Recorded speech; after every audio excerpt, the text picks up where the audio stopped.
বুঝলেন তো দেখলেন আমাকে কাটি না দেয় আমি স্কুলটা ধরেন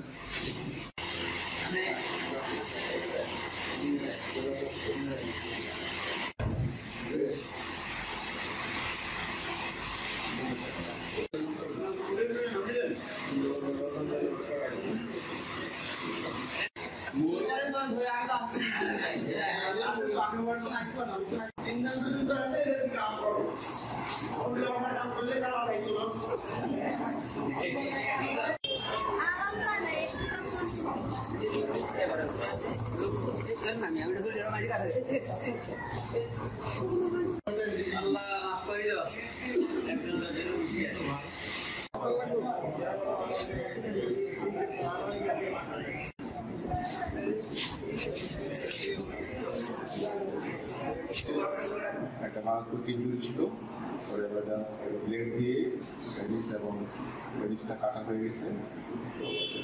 প্রচণ্ড ব্লিডিং ছিল।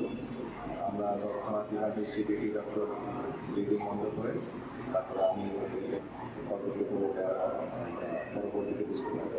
ফলো আপে রুগী এখন ফলো আপে থাকবে, অবস্থা বুঝে পরবর্তীতে যদি রোগী ভালো থাকে তাহলে তো আমরা নাও পাঠতে পারি। যদি রোগী সুস্থ হয়ে গেলে আমরা আমরা ইউরোলজিস্ট যারা মুখ্য নালী এবং কাজ করেন, সার্জারি করেন, স্পেশালিস্ট তাদেরকে জানাবো।